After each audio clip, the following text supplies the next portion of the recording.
पिछले 2-3 दिनों से ये बाज़ार में र्यूमर चल रही है, अफवाह चल रही है कि सरकार ने आयात शुल्क यानी इंपोर्ट ड्यूटी घटा दी है। हालांकि इसमें कोई सच्चाई नहीं है अभी तक, क्योंकि सरकार ने ऐसा कोई नोटिफिकेशन, ऐसी कोई सूचना, ऐसी कोई घोषणा अभी तक नहीं की है कि बाज़ार में किसी भी चीज़ पर किसी तरह का आयात शुल्क कम कर दिया है या हटा दिया है। लेकिन बाज़ार में जो चर्चाएं चल रही हैं उससे थोड़ा सा बाज़ार में 2 दिन पहले थोड़ी सी ठंडक देखने को मिली और उससे बाज़ार में थोड़ा सा हल्का सा निराशा का माहौल पैदा हुआ। लेकिन इस पर ज़्यादा चर्चा करने से पहले आपसे निवेदन कि कृपया ग्रुप के लिए अब कोई साथी हमें रिक्वेस्ट ना डाले, क्योंकि ग्रुप जो हैं वो 2 हैं और दोनों के दोनों फुल हो चुके हैं। प्लीज़ आप अपनी कोई क्वेश्चन है, आपका कोई प्रश्न है तो आप हमें सीधे हमारे व्हाट्सएप नंबर पे डालिए, हम आपका उत्तर देने का प्रयास करेंगे।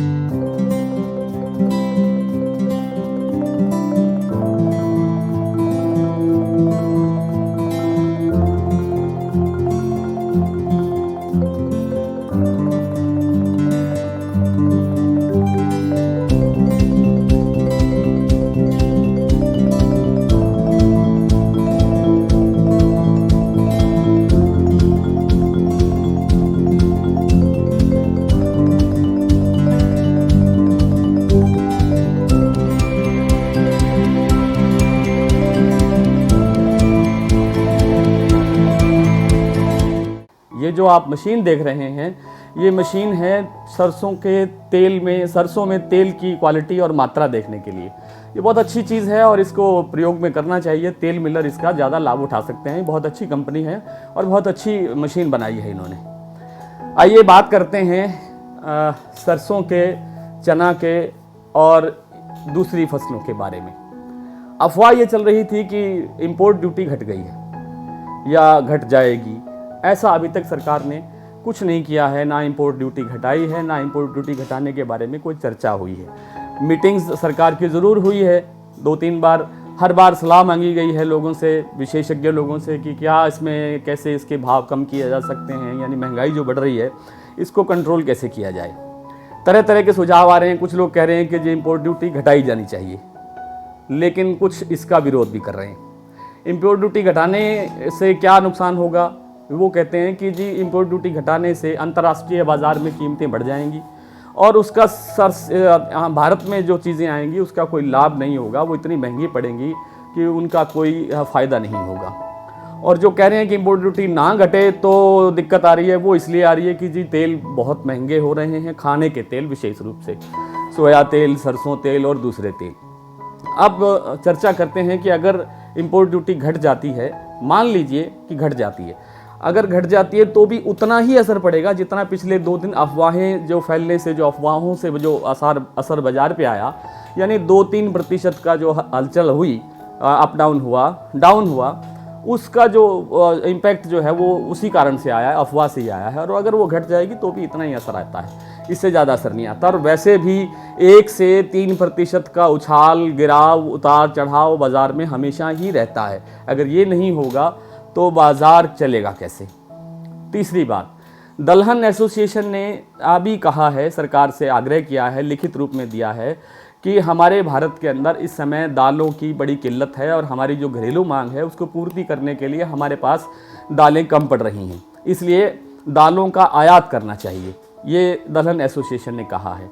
और उन्होंने साथ में ये भी कहा है कि हर साल 10 लाख टन दाल की खपत, घरेलू खपत जो है वो बढ़ रही है। और इस बार जो चने की आवक हुई है, जो खेतों में बता रहे हैं, जो फसल आई है वो 60%, 65%, 65% के करीब बता रहे हैं। तो हमारे पास पहले से ही दालों की कमी है, आवक हमारी मंडियों में कम हुई है। इसी प्रकार जो सरसों की बात है, सरसों की आवक भी अब और कम हो रही है मंडियों में। उसका कारण ये है कि किसान जो है वो बिजाई की तरफ, बुआई की तरफ जा रहा है, समय कम है और कुछ लोग भाव का भी इंतज़ार कर रहे हैं, यानी भाव और तेज आने की उम्मीद है और लगता सभी को यही है कि भाव और जा सकता है।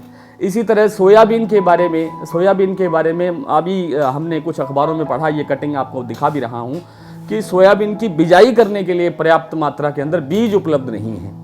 और तो अब ऐसे हालात के अंदर कैसे आप कह सकते हैं कि दाल के या सरसों के या चने के या सोया के या किसी और चीज़ के दाम, खाने पीने की चीज़ों के दाम कम होंगे? लगता नहीं है। फिर भी हम ये मान के चलते हैं कि अगर इम्पोर्ट ड्यूटी घट भी जाती है तो भी कम से कम सरसों के तेल पर कोई बहुत ज़्यादा या सरसों पर कोई बहुत ज़्यादा असर नहीं पड़ेगा। सरकार ने अभी एक नोटिफिकेशन ये भी जारी किया है कि 8 जून से सरसों के तेल के अंदर किसी प्रकार की मिक्सिंग, सम्मिश्रण नहीं हो सकता, यानी ब्लेंडिंग और अल्ट्रेशन नहीं हो सकता। तो इसका फिर जो बाहर से आएगा तो वो तो पाम ऑयल आएगा या सोया तेल आएगा, तो पाम ऑयल का, सोया तेल का सरसों के तेल से कोई लेना देना नहीं है। अब सरसों का भाव कैसे चल रहा है? सरसों का भाव अभी 2 दिन से जो र्यूमर उड़ी उससे 200-300 रुपये डाउन आया, लेकिन एक ही दिन आया और उसके बाद अगले दिन से ही इसमें सुधार होना शुरू हो रहा है। आज फिर सुधार है।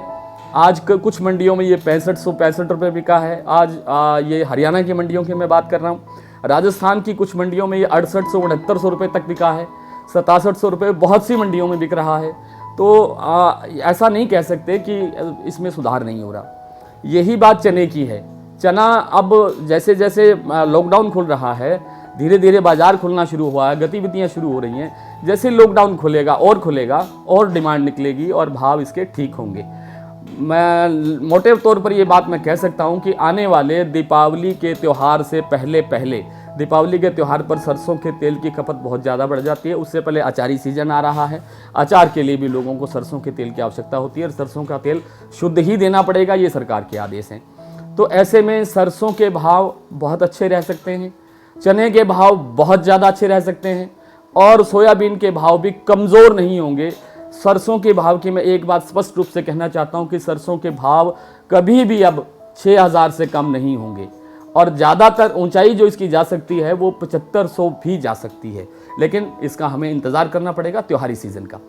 कमोबेश यही स्थिति चना की है। चना अगर कमज़ोर पड़ेगा तो 51-5200, 5500 से कम नहीं जाएगा। अभी भी 52-5300 रुपये चल रहा है और इससे आगे बढ़ने की ही उम्मीद है। ऐसा लग रहा है कि एक समय के अंदर, यानी त्योहारी सीजन के आसपास, इसके भाव 6000 क्रॉस कर सकते हैं, 6500 पहुंच सकते हैं, लेकिन ये एक अनुमान है। इसी तरह से सोयाबीन की जो स्थिति है, सोयाबीन के भाव में भी कोई लंबी चौड़ी गिरावट आने की कोई संभावना नहीं है। इसलिए ना तो व्यापारियों को भयभीत होने की आवश्यकता है और न ही किसी अन्य किसान भाई को जिसके पास इस तरह का अनाज रखा हुआ है। आज की इस वीडियो में जानकारी इतनी ही। नमस्कार।